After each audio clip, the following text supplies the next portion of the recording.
Welcome to Toffee TV. It is the final word. Everton 0, Sheffield United 2. I never thought I'd hear myself say those words. We are joined by one of our patrons, Stuart Lowe, who has come all the way from Sheffield to give us his thoughts on the game. Bit of a weird crossover. Yeah, paradox that, isn't it? But Stuart will be giving us his thoughts on this game. This video is sponsored by The Athletic. The Athletic have some of the best writers around, a world-class collection of writers like Paddy Boyland and Greg O'Keefe covering Everton, covering all kinds of sports. The best coverage of Everton Football Club as well, anywhere. Completely ad-free. The platform is completely ad-free. The platform is brilliant, by the way. I've got it, Baz has got it. It's tremendous. And you get proper, devoted Everton coverage as well, from the likes of Paddy and from the likes of Greg, and hopefully we'll be having those two lads on soon to talk about what is going on at Everton Football Club. So if you want to join up, sign up for at The Athletic. The link is in the description, so go ahead and do that. Thank you very much. Baz, what are your initial feelings now? Monday, calm down a little bit from Saturday. What's going through your head at the moment? It's a weird one. I've done the tactic stuff for Peyton this morning, and your eyes, when you come off the ground, your eyes tell you one story about the game, don't they, and your emotions. And when you actually look at the numbers behind the defeat, doesn't make me feel any different, but it makes me realise that it was a smash and grab, really. However, the caveat to that is it's coming 6 days after a non-performance. Well, that's what I was going to say to you, Stu. In isolation, is it one of those games? Is it one of those? I remember almost like the worst one I can remember. Well, I say worst one, but the one where I actually walked out the ground and a lot of people felt the same was, remember when we got beat by Sunderland on Boxing Day? Yeah. When Martin was in charge. Yeah. And we were playing pretty well, and it was one of those days, and everyone just went, you know what, that can happen. Mm-hmm. And everyone was sort of like fine about it. It was completely out of context with the way we've been playing.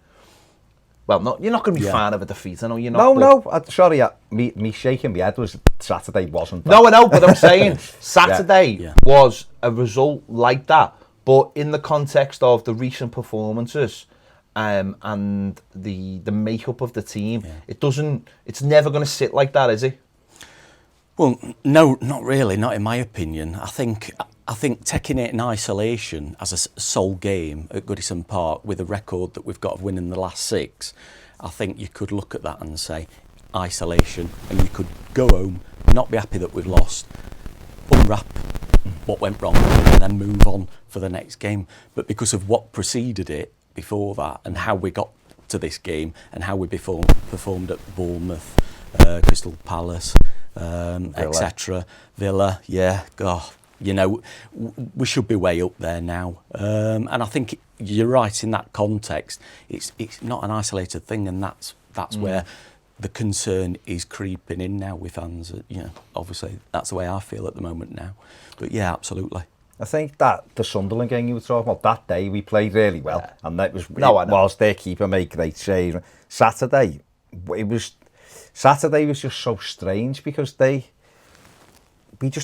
had all the ball. They didn't want to attack, and we still couldn't carve anything. Do you know what I just remembered from that game actually, and I thought it was quite ironic, is that I remember Martinez coming out after the game going, "Never win games of footy by just throwing aimless crosses into the box," which for me just basically sums up Everton at the moment. All we seem to do is throw aimless balls into the box. But you know what? I'm going to do something slightly out of character here.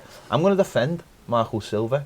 I'm going to do it before you do it, because I'm going to switch the roles round, right? There's a lot of talk about Silva at the moment, about losing his job, and about Mourinho at one end of the scale and Mikel Arteta at the other end of the scale, and there being no one in between. But you know what? I'm gonna defend him, because I think he is facing the worst case scenario at the moment. He lost 2 massive important players, right, in Zuma and Garner, right? And I think certainly the second goal on Saturday illustrated why Zuma was so important to us. Yeah. Having that pace to get over and cut that ball out. I think, honestly, I think Michael Keane is still running, trying to catch that lad, right? And so that's one side of it, but the other side is Garner. And obviously in the last week he's been talked up massively because of his performance in the Champions League. Not only did he lose Garner, but he brought his replacement in, then lost him. He's lost Gomez in the last 2 games as well. So he's got Schneiderlin and he's got Delph, 2 players that he wouldn't have wanted to put together in his midfield. And, you know, that's where I'll defend him, because I think the players that he wants are just not at the club. And what can you do when you're in that position? When you're trying to fight fires, do you bring... Okay, one thing that people have said is you could bring Tom Davies into the team, or you could change the shape of the team. And I think he could do that if he wanted to. It's just that he's like, is he maybe trying to settle the team down into playing a new system? Because last season, the end of last season, he had a system that worked, system he liked, played all the same players, and we got results. We started the team with the season with new players. He hasn't changed the system, but maybe that's what would come next once he beds players in. And I do feel that he has been quite unlucky with certainly not being able to replace players that he probably feels are really, really important to the way we play. And I remember saying this on deadline day about the centre-back. And I know, you know, it was a case of, well, what more could we have done? I honestly believe the centre-back position should have been a higher priority on the list for Marcel Brands. I really do. And I do think that's his mistake and not the manager's mistake. They addressed the Ghana situation by bringing Gbamin in, but unfortunately, if you pick up an injury like that, that's typical Everton, isn't it? So, I don't know whether you feel the same. I thought that had to come from me rather than Baz being going, no, we've got to leave the.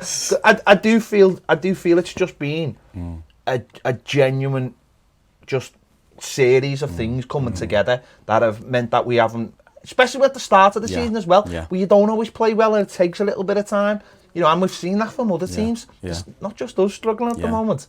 Oh, everything's skewed by Liverpool at the moment. Is it? I'm not. No. Did they play this weekend? I didn't even notice. Right, and all I'm saying, the reason I'm saying that for is because they've got a perfect record. But everybody else, City are brilliant, and but even they've lost a game. But all the other teams are much of a much. I mean, Everton, the crisis is we're a point behind Chelsea, who people are saying... And Man United. Who was saying that Chelsea are like the best to get 4th. We're 2 with... If we'd have won the 2 games we should have done, we'd be 2nd with City. So, and I'm not defending it because I still can't believe we've lost the last 2 games. So you have to put that into perspective, that a lot of seasons begin with an unsettled period and then everyone settles down. It's frustrating for us that we've had a really favourable run of fixtures and we haven't capitalised.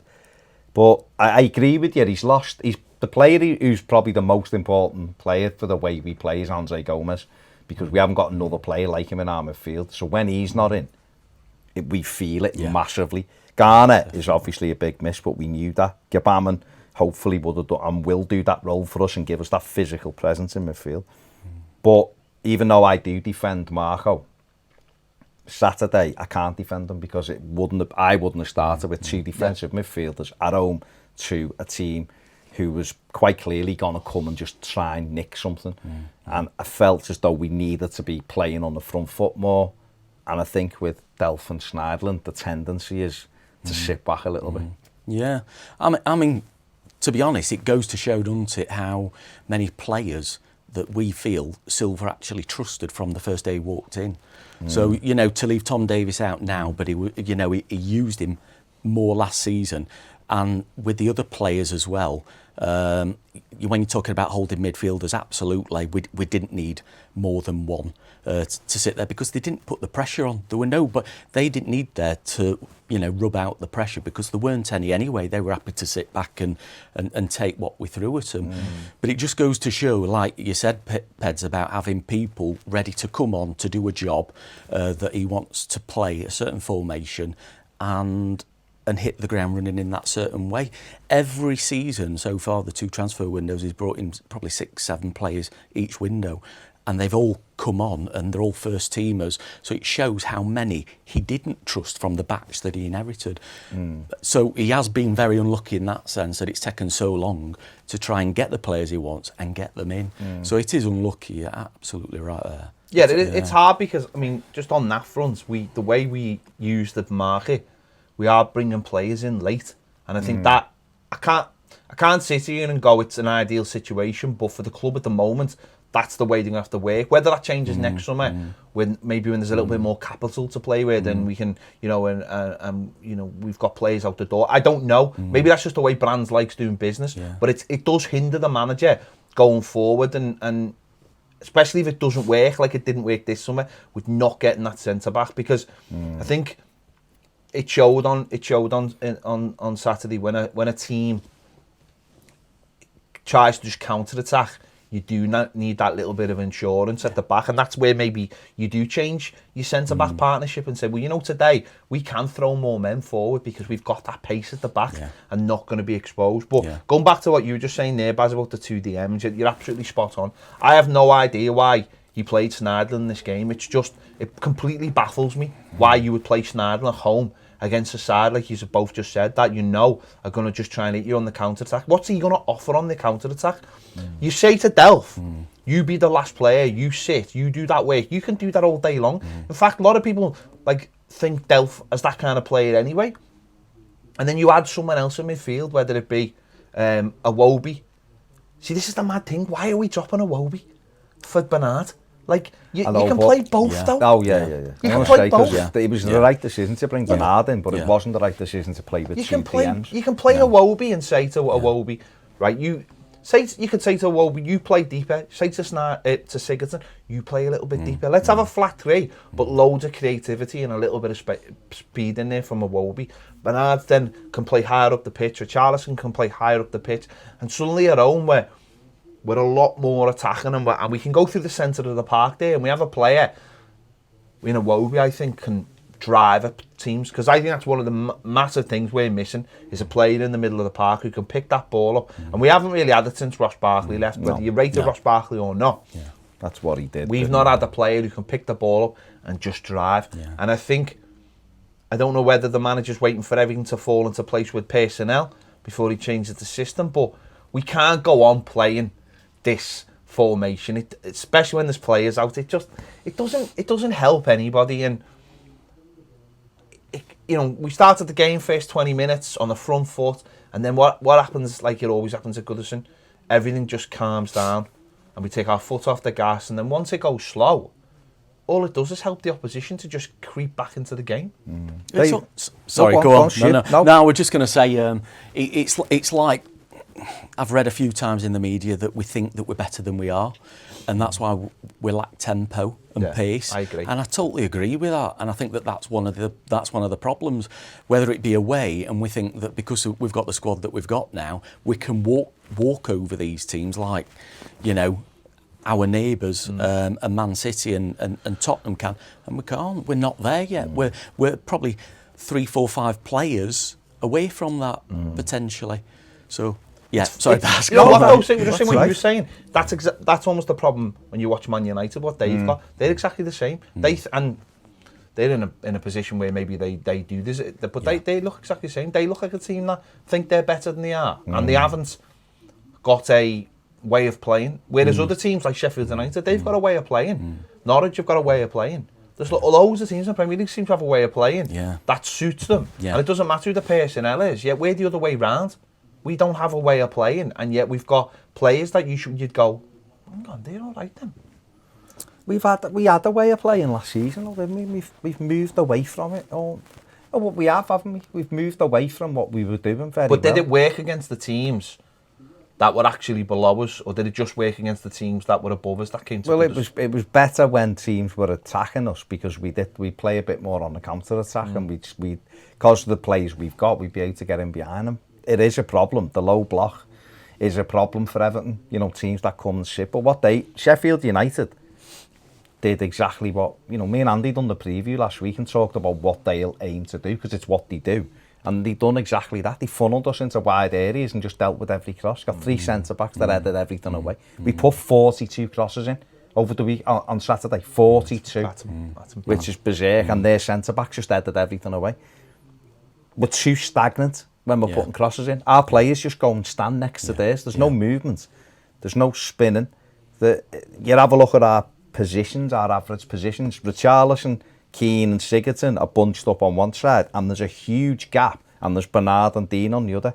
And there's just a big area. And because we've got two central midfield players that wanted to hold hands, which is what they did, and they didn't really want to get up to the edge of their box, there was just a big bit of pitch that wasn't used. And against those kind of teams, you have to try and go through the middle. If they're forcing you wide because they want to defend crosses, go through the middle. You look at us, I think we went through the middle 20% of the time or something at the weekend, which is nonsense against a team that funnels you into those wide areas. So that's a problem that he hasn't been able to address for me, and hence why we struggled the last two games.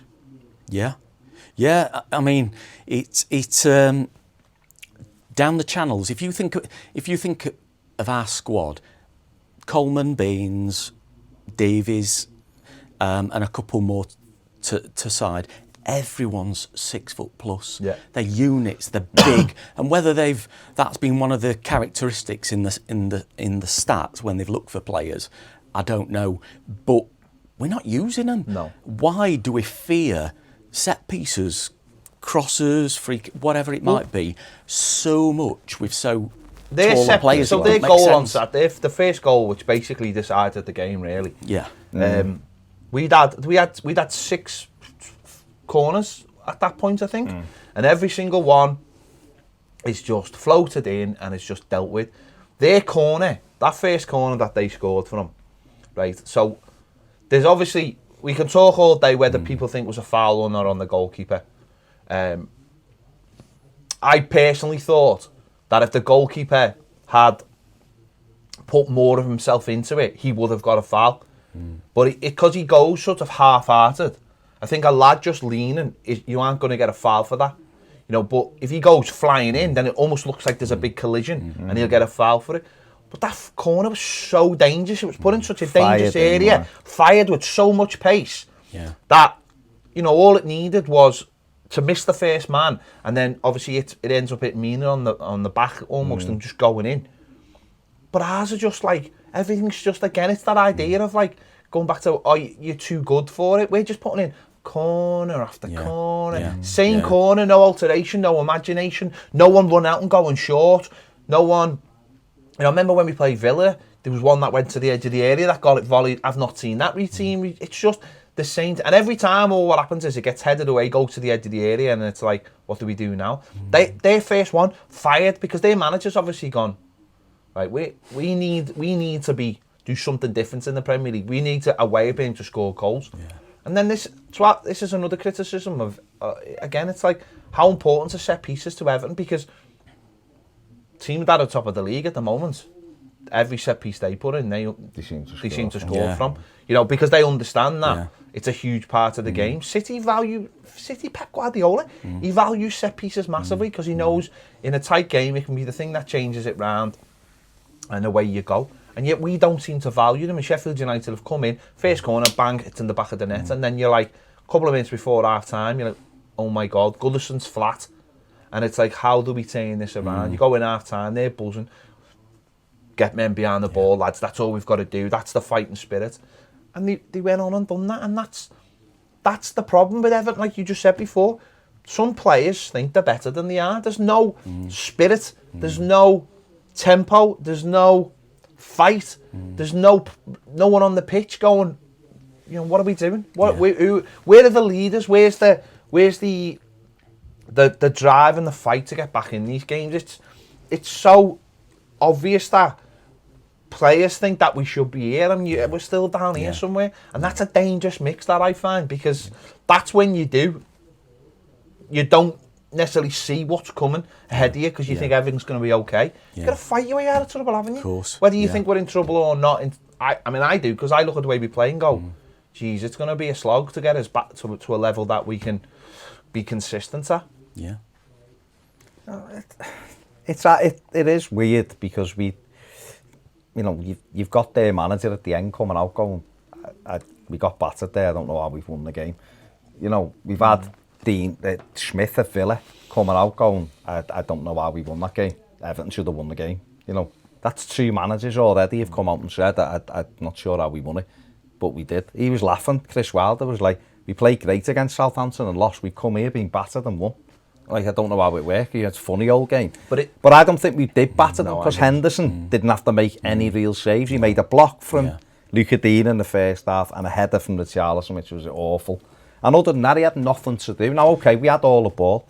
We had all the, you know, huffing and puffing and throwing things in. They defended really well, but there's no, you know, we even the couple of minutes before half time, you know, there was a little response, but it was half-hearted almost. You go in at half time and you think, right, you'll get into them here. They'll come out, first 15, they'll be all over them. Fast, furious. They come out and it was just like, pass it, pass it, pass it. And when it gets to walking pace, you're not going to break down a team that's got 10 men behind the ball. You're not. No, and you're and right. that's all we do. Absolutely. That's the thing, isn't it? Pace. You can't teach someone pace. You've got it. They're just not using it. And who instigates how fast the tempo is? You know, that should come from Silva. And obviously a captain. We've either got a weak captain that's not rallying them round and geeing them up on the pitch, faster, you know, and trying to get that tempo going. I hate to say it, but obviously Gerrard used to do that brilliantly at Liverpool. No matter what the manager was, he got them G'd up, they were in the faces.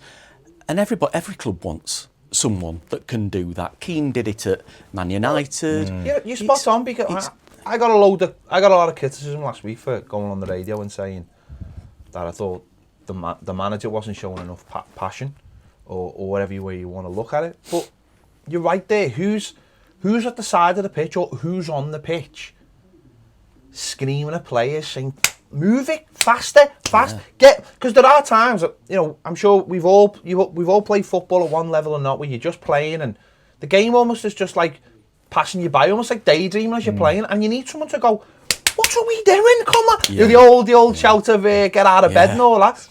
If it's not the manager, why isn't he Lewis Bowen-Morte? Why isn't it Duncan Ferguson? Whoever? Go, lads, come on, we're in a game of football here. Come on, let's get it. Moyes used to get a lot of criticism. People used to say he stood on the sideline like it was he was playing PlayStation, like playing FIFA, because he was almost like acting out every move. Come on, move it. Phil Neville. Klopp does, though. Whether you like it or not, it is that. Yeah.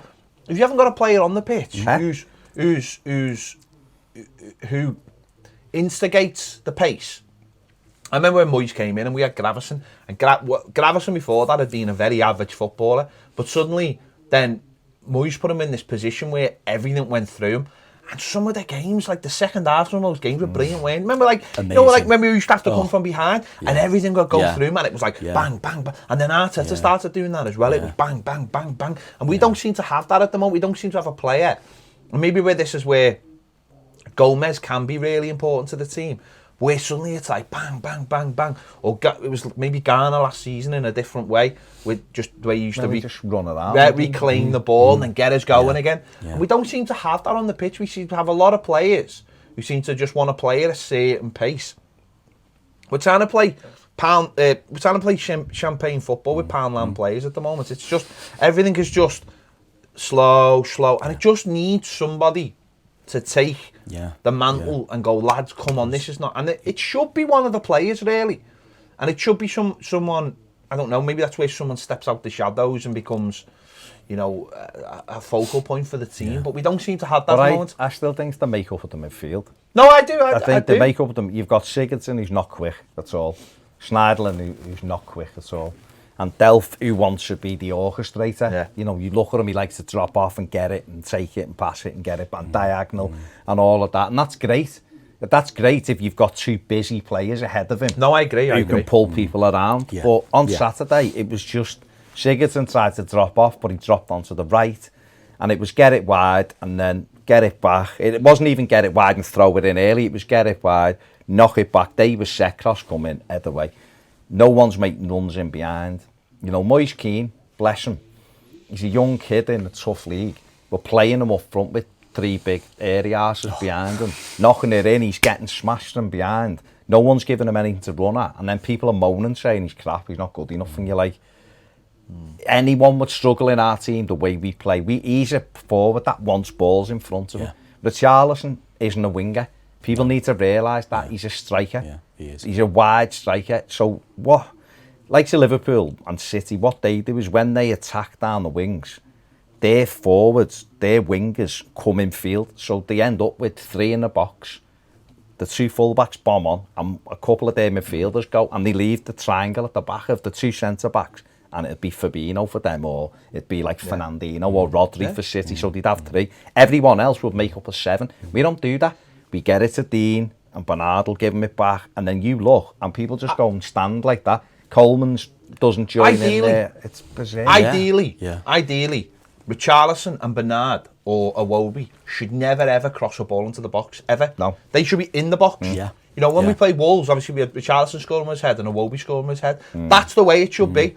It should be Dean on one side and it should be Seamus Coleman. And this is one of the things why we've picked up on Seamus Coleman the last few weeks, is if he can't do that job anymore, then someone else has got to go and do that job. The full-backs now, as it used to be, should be your wingers, so that Richarlison has got a higher position, Bernard's got a higher position, and like you've just said there, it shouldn't be Moise Keane on its own. It shouldn't be Dominic Calvert-Lewin on his own in the box. No. Because, and then where's the midfielder running through as well? So there's all these problems, and it's coming from this formation and how we set up in games. And you know, the subs that we made in this game didn't help either. A couple of times on Saturday, we put a good ball in, and it got headed to the edge of the box. No one to be seen. They just picked it up because we didn't have any midfielders. We should have had two camped in the D on the edge of their box to run onto stuff. And we don't. It's all... We're looking for angles that aren't there. It's just very, very frustrating. Let's talk about the subs. What did you make of the subs? Because I've been very, very critical. Like the first two, I wouldn't have took Bernard off because Bernard was stretching the game. He was giving us natural shape, and he took Bernard off, and the shape went out the window. I agreed with the Iwobi coming on. He brought on Cenk Tosun instead of Dominic Calvert-Lewin, which I was like, all right, you know, we might be able to do. But Dom had just scored the week before, so that didn't really make much sense. I was glad he left Keane on, because I thought Keane was getting dragged off. But we put Tosun on, and we put Iwobi on, so straight away we lost the width, because Iwobi likes to come inside. So that width wasn't there anymore, so we didn't get the ball wide where it would have been able to put it in for Tosun or Keane. So we almost lost that, because Luca Dean was then having to do 80-yard runs. And then, obviously, we lose a second goal. Because we've got all the ball. Everyone's, like, pushing on. We're trying to get as many attackers in the game as we can. They just clear a ball, play it wide, and then it gets bent in behind. Luca Dean can't get back, and Michael Keane can't get back. And Jordan Pickford, for me, was 100% at fault. He runs and puts the brakes on and allows the lad to just get there first and slot it under him. If he'd have gone for it, Pickford, he'd have got it. And he hesitated. And once he hesitated, that Mushi knocked it under him, and it was the only attempt he had on target. And then he took Coleman off and put Walcott on. And it was like, well, where's Walcott? Why does he keep bringing Walcott on? For God's sake. It could have been Tom Davis. It could have been Mason Holgate. The last 2 weeks with the subs, I honestly haven't got a clue what he's doing. Because what nothing changes. Because the last couple of weeks, what he's done in a way is he keeps on like throwing the kitchen sink at teams when teams are like, sound. We all we need to do is just defend. When it should be keep the shape, but just like change a certain bit of the. So you take Snidling off. Well, why don't you introduce Tom Davis then into the midfield and say, Tom, start pushing from the midfield. You know, leave Bernard on and ask Iwobi to play central instead of where. See, what he could have done, realistically, Saturday was took Sigurdsson off and Schneiderlin. Yeah. Put Iwobi alongside Delph and just left Bernard and gone, you only need two in there. Yeah. We literally need two. You be the man that breaks from midfield, be the 8 that breaks and gets to the edge of the box. Let's get it wide to Bernard. Let's overlap. Let's get balls into our strikers. So we've got two in there now. Get Richarlison coming on and really make them have to think. We didn't. He just kept the same shape, changed the personnel. But Iwobi didn't want to stay out wide anyway because fair play to him, he likes to play through the middle, which is fine. Tosin then wasn't going and doing the left-hand side because he's not quick enough. No. And Moise Keane was still looking lost because he's the one that wants to run onto things, and we just made it easy for them. What he should have done really was put Dominic Calvert-Lewin on, because he's good in the air, and they had lads who were winning every header. Cenk is all right if you're playing with someone else. Same as and Keane, I think, would have been happier, because Dom would have been able to knock things down and he'd have been able to run on it. And I just didn't get that. And then what he even could have done was, when he sacrificed Coleman, he could have put Calvert-Lewin on then and just gone, right, we're going 3-4. It doesn't matter. May as well finish with everyone up front. But we didn't. And I don't know how he perseveres with Walcott. I really don't. I know he was a stalwart last season, and I don't know why he gave him half as many games as he did last season, and he's persistently introducing him again and again, like for like, into down the flank. And where's this? He were a golden boy 10 years ago, weren't he, at Arsenal? It was like the next best thing, and suddenly everything's hit at the keeper's legs. I don't know what's happened. I mean, I'm not going to spend more than 2 minutes on Walcott, but I've said it for the best part of 6 months. Why do you bring on the right? He offers nothing. No. He should be coming on the left. Of course. If he comes on anywhere, the only thing he's got left in the tank, genuinely, is that he's got the pace to cut in on his right foot. He can't beat people across. He just can't. So it's pointless. But I would honestly take a serious look at it all and go, we might as well have Anthony Gordon on the bench. The kid scored goals for honestly, Baz. Honestly, you know that I'm not one for going, someone's been boss for the under 23s. I think now, with Sheffield Wednesday coming up in the League Cup, I think now is a time to get a kid like Anthony Gordon, who started brilliantly for the under 23s, and I'd put him on start putting him on the bench, and just having someone in there that fans can just be a little bit like excited about again. Yeah. And it doesn't mean we have to play him. Doesn't mean we have to play him. Yeah. But I'd certainly have him on the bench for the Sheffield Wednesday game, and I'd look to have the kid getting ready to be just maybe being in there, so that if there's a case of a game where we are winning and say we're winning 2-3-0 against someone. I know that sounds mad, doesn't it? It does now. But imagine we were right, and you just say, there's 5 minutes to go, and you've got Walcott or you've got Anthony Gordon. You go on, kid, get on there for your debut. Come see what it's all about. And I would now, because I think that's something that it sends a message straight away to your squad that I'm not happy with this. I'm not happy with any of you. So I'm going to bring a kid in from the under-23s who's doing it. And it sends a message to the under-23s that there is a pathway, which seems to have been completely closed off in the last 2 years. And it says to the fans as well, I'm ready to do something a little bit different. Of course. And that's what I think. That's not just a football thing. That's a mental thing. That's sending a message to everybody that I'm prepared to do things slightly different. Whether he will do that, I don't know. But persisting with people like continually persisting with people like him, I just think it creates more disharmony, certainly amongst the fans. Because we sit, Walcott's come on, he's done nothing, right? And yet we're having a conversation about him, because we're like, why does the manager persist with this player that we're all done with? We're all completely finished with. Now, he doesn't offer anything to us. And yet, for the last 3 or 4 games, he brings him on with 5 minutes to go. Who's asked? Get a young kid on the bench and let's prepare for the future. I mean, that's the way I'd look at it. I think the subs, he's throwing attackers on to try and get a goal because we need a goal, isn't he? There's 2 ways of looking at it, isn't he? You can look and go, well, he's losing his discipline because he's just trying to throw everything at them. Or the more attackers you've got on the pitch, the better your opportunities to score goals at. But I still think for me, it's the makeup of the midfield. And this isn't saying that Schneiderlin didn't do all right in that role, sitting in front of the back four, or Delph, because both the dashboards tell you that they did in terms of the passing ability and stuff. But it's not what we need, because you can play. I put his thing on in the tactics show, and most of his passes are sideways. So that's not saying he's not like winning a tackle and passing it 3 yards, but we need people to go the other way. We need people up and down. We need people running past players. We do. I think we lack someone in the middle, Pedro-esque or David Silva-esque, where they carry the ball between the lines, you know, past the halfway line and play off, like you said, as the wingers go up, and whoever's up front, if it's Moise Keane or Richarlison or both, you know, one off the other.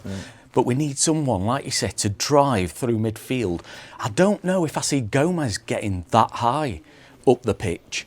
It's almost like he tends to sit behind, well, this side of the halfway line in our half of the pitch. I don't think he drives enough, but I think he's good enough to do that. I think he doesn't do it. Two things, though. I think that comes down to where he's asked to play and what he's got around him. You know, when we played Villa, there was literally just him and Schneidlin and Sigurdsson ahead of them. He's probably looking around going, I can't go bombing round. Maybe if it was like he was playing in a 3 and you had someone with the energy, he'd start going then, thinking, well, I've got cover, it's fine. But maybe at the moment, he's been asked to do a job, and especially the way we play as well, if they are two sitting, they're probably told to just sit. But it's just not working the way the manager thinks it's working. And a large part of that comes down to, we allow Sigurdsson to have this free role, and the problem is when he's not scoring goals and when he's not making assists, he ain't doing anything, and that's the problem. So you're playing games going, we're waiting for that to click, but it's not clicking because there's loads of places around the pitch. It's not clicking with Richarlison and Seamus. It's not clicking on the left because he keeps on changing it. It's not clicking up front because we've got a different forward every game, and both of them are young lads, and one's trying to find his feet and the other one's trying to find confidence, and there's so many just not like working with the two centre backs. It's not working with centre backs because but now you see, I think Mina was very good at the weekend. I think Keane looked a little bit like his confidence was taking a whack with that England thing, which isn't helping. I think when you look around a pitch with Sigurdsson, you know, I looked at his stats, and his stats at 97% pass completion, and you're like, and he created 2 big chances, which I didn't see, but apparently, so you look at that and go, well, we've done all right, but the reality is, it's not the fact that he can put a cross in and we can score from it, and you go, there's another assist for him. But he doesn't commit players. He's not pulling people out of position. He's not travelling with the ball and making defences after break their block. Do you know what I mean? It's all very samey. So when you've got him, you've got Schneidlin, you've got Delph, they cope with it so easily, because what they did was they put the Basham just came out and sat on Sigurdsson. So he had man-to-man marked anyway with a big 6-foot grock behind him when we were trying to attack. So Sigurdsson had no space anyway. Second half, he dropped over to the right, but Richarlison and Coleman were there, so quite often we'd have 3. And then they just throw an aimless cross in that got headed in. That isn't helping us. We need someone who can drive, get into the penalty area, like you're saying. Like, if you watch David Silva for City or Bernardo Silva, they drive into the penalty area and then they commit players. Barkley did it for us when he was at his best. He'd drive into the box. Now, okay, his shots weren't great, and sometimes his decision making wasn't great, but he'd commit people so that Lukaku would have space or someone else. We don't do that now. We play in front of teams. Teams sit and go on then. Bournemouth did it the week before, just sat and went, go ahead then. We know you're going to dominate the ball. Everton have dominated the ball in most of the games this season. We've had all the play, and yet we've lost 50% of our games. That's one of the big problems, isn't it? We very, very rarely have a player who drives into the box. Richarlison doesn't pick up the ball in an area to drive. No. Bernard never picks up the ball to drive. But even if they did, you'd wonder how many players would be in the box if they were doing that. Yeah. The fullbacks are certainly, Dean is brilliant, but he very, very rarely drives into the box. Seamus Coleman should be a big part of his game. He doesn't do it anymore. There's a lot for the manager. The caveat to that for me though is we've got a lot of good players in this squad. So I think if you just get it right, I think it can flow. I looked at other teams and people are praising Leicester. I watched them at the weekend. If Spurs, that second goal's nonsense. You're talking a millimetre, but he can't prove when the ball left the foot of Winks. So therefore, he can't prove he's offside then. That would have gone sooner. Leicester were devoid of all ideas. Got an equaliser fortuitously, and then deservedly then, they pressed home and got the win. I looked at United yesterday, much of a much. I thought Leicester looked well better than we look. But they're playing with confidence as well. But I'm saying, they're playing with a tempo as well. They've got them, listen, we'll see in May, won't we? Yeah. Where Leicester are and where Everton are. At the moment, they've got that bit of swagger about them because they've got players who can. But I watched a lot of that game and I wasn't impressed with them. But they were playing Tottenham. We were playing Sheffield United. No, I'm not making excuses for Everton. Everton were poor at the weekend. We've been poor all season. Let's be honest about it. What I'm saying to you is whereas Leicester kind of know what they're doing and have got their players, Rodgers knows what his players are, what they're doing. That's why I think. I know, but why has it took him less time to work that out than it took Silva to work out? That's got to be a question. Yeah. Rodgers has gone in there and he's gone, this is the way I play and you will follow the way I play. Whereas Marco Silva's come in and I'm still waiting. I'm still waiting for him to stamp what he wants on this team. I thought he was a 4-3-3 manager. Same. And I'm still waiting for this 4-3-3. Yeah. And what makes it worse is he bought the players. The players were bought in the summer to do with that. You know, the likes of a Wobie. I think someone from The Athletic wrote a piece before about that, going, why is a Wobie still playing in that position out wide? Wasn't he bought to play centrally? Everton have done nothing this season and he was dropped. Instead of someone going, hang on, see that fella over there wearing the number 10? Maybe it's time he gets dropped now. And maybe put a Wobie in there. Because that's not what he was bought for. Yeah. You know, buying a player, 24-year-old player who's ready for the next phase of his career at the next club. Yeah. And all you're doing is doing the same thing that he did at his last club, where fans were like, he can't play in that position. And then you're swapping him out. See, I think he could be like our kind of Maddison. He's not quite the same. Madison's great at long range stuff and that, but that kind of player who can get it, turn and go with it. Liverpool done the same thing. They brought Oxlade-Chamberlain and the Arsenal fans are like, you're having a laugh, and he went, no, I'm going to play him in centre midfield where this energy is going to be really important. He'll drive and he'll give us something different. And the next minute people are raving about Chamberlain until he got injured, obviously. And then last season I remember talking to some of them and we were like, how are you going to get better next season? You can't go out and buy. And he went, we're getting Oxlade-Chamberlain back for a start. That's like a new signing. Said non-ironically, not in a Bill Kenwright kind of way. And that's what Oxlade-Chamberlain should be for us. That's what Iwobi should be for us. He should be someone who goes in the middle of the park now and can drag, like you said before, he doesn't want to stay out wide. And so we need that shape to allow Dean to get forward. Yeah. So at some point the manager's got a big decision to make. And that's do you think he's just bowing to the Gylfi Sigurdsson thing? Is it because? Why is he though? But is it because Gylfi got goals last season? But he's not getting goals this season, and he's not creating goals. And what you can't just. Why did he buy this player? He said, "I wanted a Wobie, a plan for him. You know, we know what we want from him, and he's going to be." See, I think if we got Sahar, it would have been the Sahar would have played central as well. Do you? Further forward. But I don't think he would have played Sahar out wide if we got him. I think he would have played him centrally. But I just can't understand why he's not putting what is imprint on the team. Yeah, that's what, and you know, if we're going to talk about Brendan Rodgers, that's what he's done. Yeah. He's gone into Leicester and gone, well, use it all here, but you're going to play the way I want to play. And yet, our manager seems to play the way that Everton managers have played for the last 10 years, 15 years. But why though? Yeah. That's got to be the $1 million question, isn't it? Why isn't he prepared to just say, well, this isn't working, so we're going to do what I want to do? Just say to, Gylfi, I don't want to drop it all on Gylfi because it's not necessarily down to him, but he can't be undroppable. So if you take him out and you try a Wobie in there, then Gylfi just has to work hard to get back in, and if it doesn't work, then if it works and a Wobie's great, then maybe it's Delph then that can't get in and Gylfi replaces. Or we're not saying that's Sigurdsson, that's it, he's done the minute he's out, it's over. Because if that's not what a squad is working to get in the team. Of course, yeah, I think as well, they look at it as an asset, don't they? He's an asset that they spent at the time a lot of money on. And even now, obviously, prices have increased since we bought Sigurdsson. But back then, 45, 50 million, whatever we paid for him, hell of an asset and an outlay to then not play him.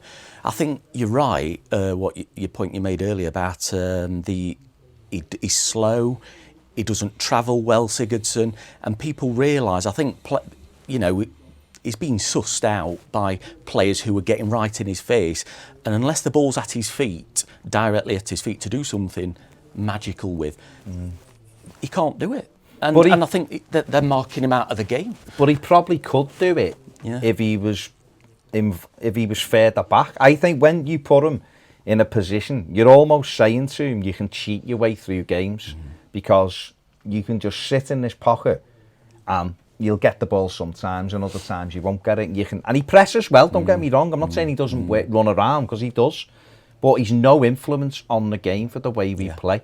So therefore, if you drop them further back, he'd have to get involved in the game. He's a good footballer, Sigurdsson. So that might be a way to get him in. But then your front three have to stay higher. What's happening at the moment is, because he stays up almost like a second striker, he doesn't win any headers. He doesn't turn and release Moise Keane, so he's clean through. So Richarlison and Bernard are having to do doggy work to get back, which is fine. But then when we go the other way, our centre forward's isolated, and Sigurdsson's there. Instead of us being higher up the pitch, you watch them. Yeah. You know, they break really quickly. Man City break really quickly. Yeah. Spurs, when they're at the best, break really quickly. Yeah. But we are. Kyle said it the other day on Match of the Day. We're too slow to get the ball into the final third. I look at their second goal, and I wonder would Everton would ever do that, where you just ship a ball down the line and have a striker who's run onto it and then be in the box. And with Gylfi's never gonna. You can't put the ball ahead of Gylfi, and we don't seem to have a centre forward that you can put the ball ahead of. So therefore, everything is always coming to the ball, and with your back to the goal. And then having to go around again, and that's why maybe we have to put so many crosses in, because you're coming back and then you're going wide and then you're putting it in, and there's gonna have to be massive changes. There really is with the way we play, because it's just. I think that's what's hindering us. I think we've got a lot of good players. I think we've got good enough players to be challenging for the top six, but that means nothing if you can't get A, some consistency, B, show a little bit of bottle when you go away from home.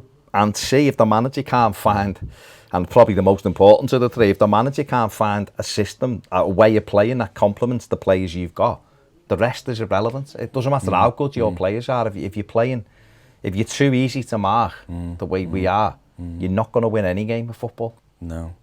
For too many years, we've lacked players in certain areas. We've always had a good bunch and a good heartbeat there of players, whether it be Cahill and Arteta, but we have we've always had a couple of good players, but then not enough better players around to make up for the lack of money and being able to spend on those bigger players. And I think that, like you say, we have got the players now to get that 4 to 6 position, especially with Man United floundering. But going back to what you said about Leicester City, Rodgers has done with Leicester City, gone in there with months, and Silva had all those players. There were 40 players on the club's book, weren't there, when he took over, and they've had to get rid of loads. So he had all those to choose from, and probably 12, 14 that they brought in since as well. So probably 50 players plus that he's had to choose from in nearly a year and a half, coming up to a year, 16 months. And we've not found it, have we? We've not found that winning formation where that's Everton. I look at Everton and I don't really know how we still play. And at the tail end of last season, with the big clubs that we played against, I thought, that's Everton. That's Everton.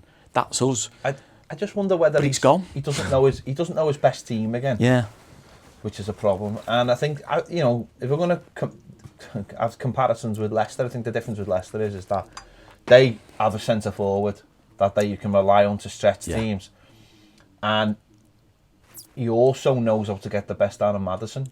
Whereas when you look at him play, when you watch him play, and you watch where he gets on the ball and where Gylfi gets on the ball, it's I always, when Maddison gets on the ball, I've seen his goal at the weekend. He's got the energy, doesn't he? He gets the ball, he got it at his feet and bang it in, and you never see Gylfi in those positions. Certainly not this season. Back in the last season, maybe the back in the last season we were playing a little bit more direct. Dominic was knocking the ball off to Gylfi Sigurdsson higher up the pitch, and then Gylfi's got everything in front of him then. Whereas I think this season, like I just said before, every time he gets the ball, he seems to be facing our goal and not their goal, and suddenly everything's like, well, I've got to make it. Yeah, but what you do if you were the opposition manager is just say, go and pick up Gylfi Sigurdsson. Yeah. Cut that supply off. Cut the space. He's not going to run past you. You're not quick enough. So if that's all it takes to mark us out the game, then that's where your other two midfielders, or certainly another Your midfielder, has to run other past two them. midfielders are standing on the halfway line going, Slinking. yeah, it's good, this, isn't it? And that's the problem, is there's That's no more. is. You can't just rely on a couple of players to be your dynamic players. The best teams now, every position has dynamism in it. Every position. You know, this is. Before we finish, do you think there's pressure on the manager now? Yeah, and it's the same reason why I keep on saying every week, Baz. It's because people don't like him. No, but People don't like the them. media. Clarify it. The media don't. No, mate. There's loads of fans who don't like him. Let's not mess about here. Loads of fans do not like Marco Silva. There's no point hiding from the fact. Fans do not. There's a section of fans. I don't know how large it is, so I can't quantify that. There's a large section of fans. I just said large. There's a section of fans. Sorry. Yeah. There's a section of fans that do not like Marco Silva. Yeah. And like we said last week, it gets hyped up by your Talk Sports and your Red Tops and your Soccer Saturday pundits who don't like him as well. Half of them are Allardyce's mates. They don't like him. Therefore, he's always 2 games away from a defeat. Fans latch on to it on social media and it just puts pressure on them. And it'll put pressure on them. And I say it every week.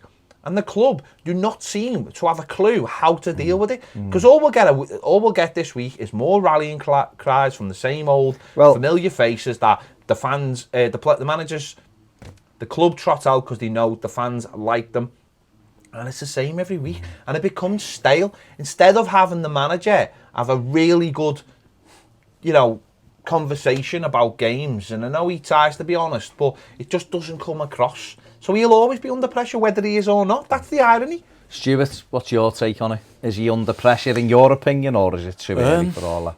I think certainly under pressure. I think for me, he's just with the Sheffield United result gone over that tipping point for me. Right, okay. That I saw with Martinez when that happened, and Koeman when you just know it's either going to be weeks, months, whatever, end of the season. And because it's so young in the season, I'm not so sure he is.